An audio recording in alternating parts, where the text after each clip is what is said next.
courtesy of the red, white, and blue. Fort Mackinac.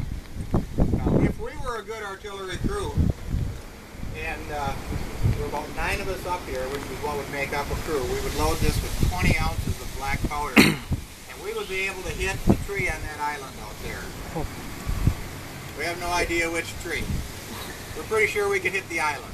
It being a smoothbore cannon, the actual accurate range of this cannon is about the end of the break wall, and I'll further qualify that by saying if we could get one of those boats to stop, turn sideways, and if we hit it 1 out of 3 times, we'd be a pretty good artillery. So it's a smoothbore cannon which doesn't give it any spin leaving the barrel, so it sort of goes out there like you throw a knuckleball.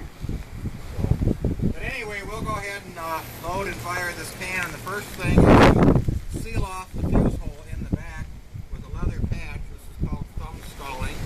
While Kelly takes an auger, it's a gunner's worm, works through if you will, puts it down in there and takes out any debris that may have been left from the prior firing. When he's sure that's clean, he's going to grab another tool, which is a wet swab, which is no more than a sponge on a stick, if you will. He's going to dip it in water, get it nice and wet, like he really needs to today. But if you want to be safe, that goes down there and it extinguishes any spark that water will take. If there's any spark left from the prior firing, that will put it out. And you may have heard that little thunk when he pulled it out. That was actually a vacuum. And when I sealed that off, that created a vacuum. We have no oxygen, no air in there. Therefore, we have no fire. It's now safe to load and charge, which is 3 ounces of black powder loaded in historically inaccurate Reynolds aluminum foil. They would have used linen, which of course burns and excites the picnickers. Now another thing that he's going to do that isn't quite accurate in the 1880s is use that rod. Notice it's curved and it allows him to stand to the side out of the line of fire. That's actually a rod that the French Army used. The American Army would have used a straight rod, which as you can guess would be quite dangerous for the person ramming it home. Now we roll it into position.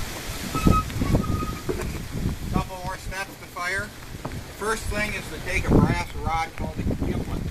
It's brass so that we know that there's not going to be any spark. Put it down in there, open up the charge. It's going to expose that powder to the primer. Now in the 1840s they were no longer using fuses, because on days like today you can imagine the problems they would have if they had a fuse. But what they did have was a brass primer. Everything is encased in here. There's some gunpowder, there's a pin, and there's a friction device.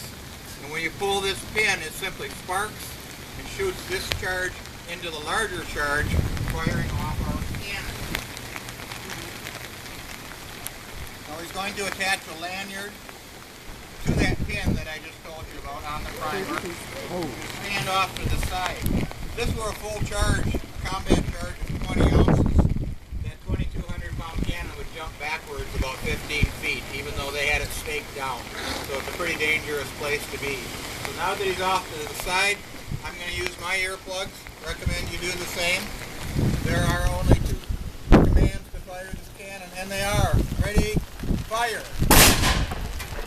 There's your salute. Welcome to Fort Mackinac. Thanks. Glad you could make it for at least the good part.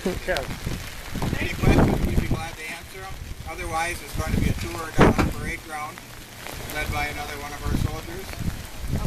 Thank you. Thank you. Chilling on a dirt road, laid back swerving like I'm George Jones.